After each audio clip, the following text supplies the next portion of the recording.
Tenho certeza que mesmo que você nunca tenha lido a Bíblia, provavelmente já tenha uma ideia clara de como os anjos são. Estamos acostumados a pensar neles como aquelas figuras majestosas, com longas túnicas brancas, asas enormes e belas como as de um cisne, e talvez até uma auréola cintilante no topo da cabeça. Claro, você também conhece os querubins. Aquelas criaturinhas fofas, gordinhas e sorridentes, segurando arco e flecha como se tivessem saído direto de um cartão de Dia dos Namorados. Mas, e se eu te dissesse que esse visual todo angelical está muito longe de ser o que a Bíblia descreve? Pois é, esses não são os anjos biblicamente corretos. Esses anjos descritos na Bíblia são bem diferentes, e podem até parecer criaturas assustadoras, que parecem saídas de uma história de terror ou de um conto do famoso escritor H.P. Lovecraft.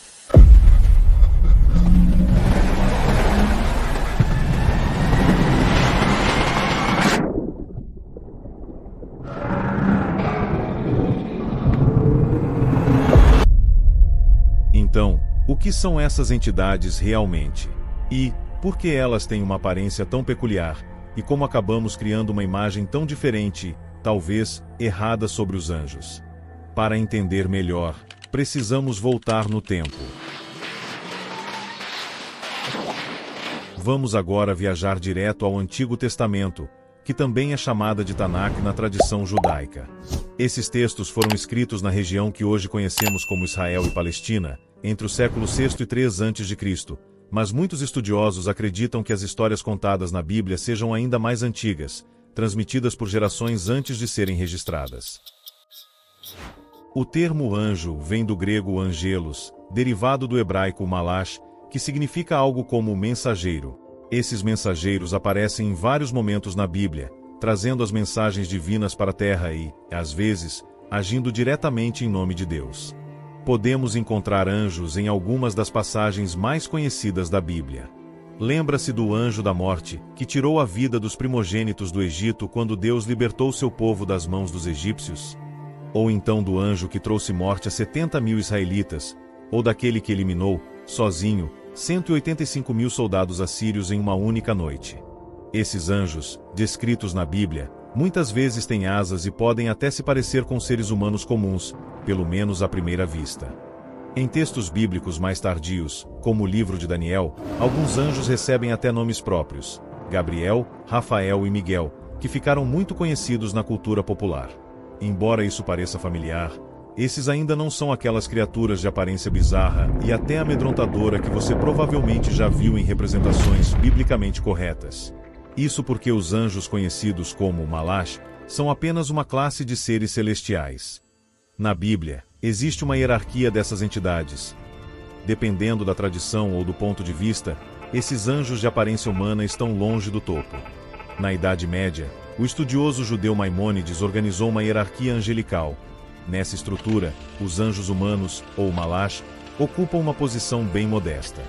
Acima deles, temos seres como os querubins e os serafins, que estão em níveis bem mais altos. Esqueça aqueles querubins fofos e rechonchudos que você vê em cartões de Dia dos Namorados. No, God! No, God, please, no! No! Na Bíblia, os querubins são descritos como criaturas híbridas, uma combinação de humano e animal. Eles surgem pela primeira vez no livro de Gênesis, logo após Adão e Eva serem expulsos do jardim, onde sua função é guardar o Éden, impedindo que a humanidade retorne. A descrição mais detalhada dos querubins está no livro de Ezequiel, onde o profeta experimenta uma visão intensa e poderosa. Ele descreve essas criaturas como seres viventes. No capítulo 10, revela que eles são, na verdade, querubins. Veja como ele os descreve. No centro, havia algo parecido com 4 seres viventes. E esta era sua aparência. Tinham forma humana, cada um com 4 rostos e 4 asas. Suas pernas eram retas e os pés, como cascos de bezerro, brilhavam como bronze polido. Sob as asas, tinham mãos humanas nos 4 lados, e cada um tinha seu rosto e suas asas. Suas asas tocavam umas nas outras. Cada um se movia diretamente para frente, sem se virar. Quanto aos seus rostos, cada um tinha o rosto de um homem, o de um leão do lado direito, o de um boi do lado esquerdo e o rosto de uma águia. Assim eram suas faces. Suas asas estavam estendidas para cima. Cada ser tinha 2 asas que tocavam as asas do outro, e 2 cobriam seus corpos. Eles se moviam como o brilho do fogo, com relâmpagos saindo do meio das chamas. Moviam-se de um lado para o outro como um relâmpago. Esses querubins têm pouca semelhança com os anjos comuns. Eles lembram muito mais as criaturas mitológicas da antiga Mesopotâmia, como o lamassu babilônico, com corpo de leão, asas de águia e cabeça de um homem. Naquela época, esses seres serviam para proteger locais sagrados, como templos e muralhas, cumprindo um papel semelhante ao dos querubins bíblicos. No cristianismo, os querubins também podem ter sido influenciados pelos deuses gregos e romanos, como Cupido, que é uma figura muito comum em nossa cultura. Subindo mais um degrau na hierarquia, temos os serafins. Eles têm 6 asas, 2 para voar, 2 para cobrir o rosto e outras 2 para cobrir os pés.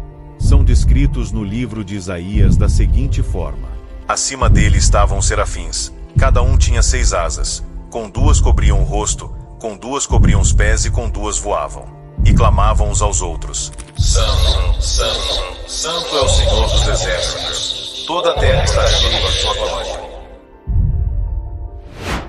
Os serafins, na teologia cristã medieval, ocupam o topo da hierarquia angelical. São os guardiões do trono de Deus e cantam Santo, Santo, Santo sem parar, dia e noite.